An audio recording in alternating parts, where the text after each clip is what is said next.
যদি ভাবেন স্কুলে যা শিখেছেন সেই নিয়মগুলোই যথেষ্ট, তাহলে কিন্তু মস্ত বড় একটা ভুল করছেন, কারণ ইন্টারনেট সবকিছু একদম পাল্টে দিয়েছে। চলুন ব্যাপারটা নিয়ে একটু গভীরে যাই। তো আজকে আমরা দেখব কেন পুরনো স্টোরি বলার নিয়মগুলো অনলাইনে আর কাজ করছে না, আর ঠিক কোন নতুন ফর্মুলা ব্যবহার করে একটা সাধারণ গল্পকেও ভাইরাল করে ফেলা যায়। তাহলে শুরু করা যাক আমাদের প্রথম পয়েন্ট দিয়ে। আর শুরুতেই একটা চমক আছে, আমরা ছোটবেলা থেকে গল্প বলার যে বেসিক নিয়মটা শিখে এসেছি সেটা আজকের অনলাইন দুনিয়ার জন্য সত্যি বলতে প্রায় অকেজো হয়ে পড়েছে। এখন প্রশ্ন হলো, কেন এমনটা হচ্ছে? কেন স্কুলে শেখা ক্লাসিক গল্পগুলো অনলাইনে মার খাচ্ছে?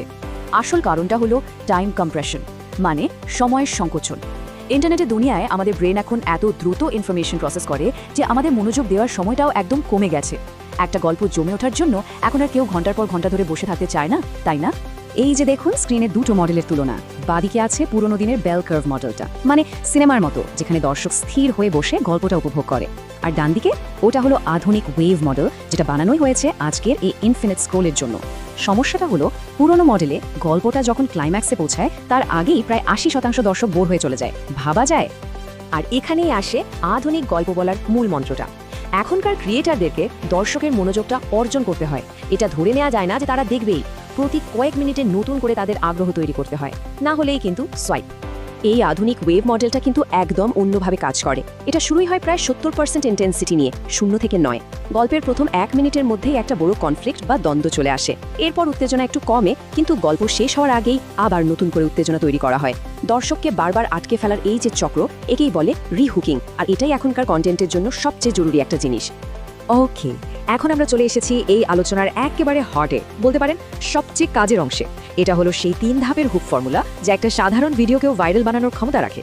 ফর্মুলাটা দেখতে কিন্তু খুবই সহজ। প্রথমত, গল্পের কনটেক্সটটা পরিষ্কার করুন। যেমন ক্যালওয়ে তার লাস ভেগাস স্পিয়ারের ভিডিওতে শুরুতেই ওটার বিশাল স্ক্রিনের কথা বলে আগ্রহ তৈরি করেন। এরপর দ্বিতীয় ধাপে একটা কিন্তু বা তবে শব্দ ব্যবহার করে দর্শকদের পুরো ধারণাকেই একটা ঝাঁকুনি দেন। আর সবশেষে গল্পটাকে এমন একটা অপ্রত্যাশিত দিকে ঘুরিয়ে দেন যা কেউ ভাবতেও পারেনি। তিনি বলেন যে স্ক্রিনটা আসল ব্যাপারই না, আসল জিনিস হলো এর অডিও সিস্টেম। এই যে হঠাৎ মোড়, এটাই দর্শকদের শেষ পর্যন্ত আটকে রাখে। এই ফর্মুলার আসল জাদুটা হলো এটা দর্শকের মনোযোগের যে বিক্ষিপ্ত ধাপ, সেটাকে একটা তীব্র কৌতূহলে বদলে দেয়। ঠিক যখন দর্শক ভাবে যে তারা গল্পটা বুঝে গেছে, তখনই আপনি তাদের এমন একটা দিকে নিয়ে যাবেন যা তারা কল্পনাও করেনি। আর এর ফলেই তারা শেষ পর্যন্ত দেখতে বাধ্য হয়। একটা ভালো হুক তো কেবল শুরু, আসল চ্যালেঞ্জ হলো পুরো ভিডিও জুড়ে দর্শকের মনোযোগ ধরে রাখা। আর এর জন্য স্ক্রিপ্টের বাকি অংশটাও সমান গুরুত্বপূর্ণ। এখানে দুটো জিনিস খুব জরুরি: 1, লেখার ছন্দ, আর 2, গল্পটা শেয়ার করার মতো সহজ কিনা। ব্যাপারটা ভাবুন তো, আপনার স্ক্রিপ্টের প্রত্যেকটা বাক্য যদি একই রকম লম্বা হয়, তাহলে শুনতে কতটা একঘেয়ে লাগবে, তাই না? এই একঘেয়েমিটাই কিন্তু দর্শকের মনোযোগ নষ্ট করে দেয়। এজন্যই ছোট, মাঝারি আর লম্বা বাক্যের একটা মিক্সচার তৈরি করাটা খুবই জরুরি। ব্যাপারটা হলো, লেখার মধ্যে একটা মিউজিক বা ছন্দ তৈরি করতে হবে। ক্যালোয়ের একটা দারুণ টিপস আছে। উনি বলেন, আপনার স্ক্রিপ্ট ডকুমেন্টটা খুলে দেখুন। যদি এটার ডান দিকের লাইনগুলো সমান না হয়ে উঁচু নিচু বা এবড়ো খেবড়ো দেখায়, তাহলে বুঝবেন আপনি ঠিক পথেই আছেন। তার মানে আপনি বিভিন্ন দৈর্ঘ্যের বাক্য ব্যবহার করছেন, যেটা শোনার জন্য দারুণ। এরপর আসছে অ্যাটমিক শেয়ারেবিলিটি। এর মানে হলো, আপনার পুরো গল্পটাকে কি এমন একটা ছোট বাক্যে আনা যায় যেটা কেউ একবার শুনেই আরেকজনকে বলতে পারবে। যেমন ধরুন পল রিভিয়ারের সেই বিখ্যাত line, the British are coming, মাত্র 4টা শব্দ, কিন্তু এর মধ্যে একটা আস্ত গল্প লুকিয়ে আছে যেটা আগুনের মতো ছড়িয়ে পড়েছিল। আপনার গল্পেও এমন একটা মূল পাঞ্চি মেসেজ থাকা চাই।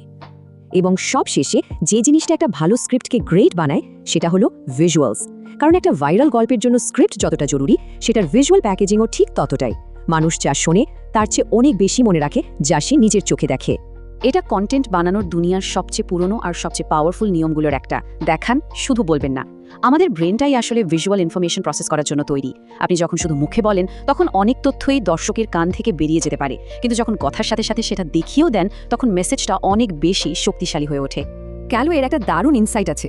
উনি বলেন, মানুষ শোনার আগেই কিন্তু দেখে ফেলে। তাই একটা ভিডিওর প্রথম কয়েক সেকেন্ডে আপনি কি বলছেন তার চেয়ে অনেক বেশি গুরুত্বপূর্ণ হলো স্ক্রিনে কি দেখা যাচ্ছে। একটা শক্তিশালী ভিজুয়াল হুক মুখের কথার চেয়ে 10 গুণ বেশি কার্যকর হতে পারে। হ্যাঁ, 10 গুণ। তাহলে একটা সেরা ভিজুয়াল হুক কিভাবে বানাবেন, এই চেকলিস্টটা ফলো করতে পারেন।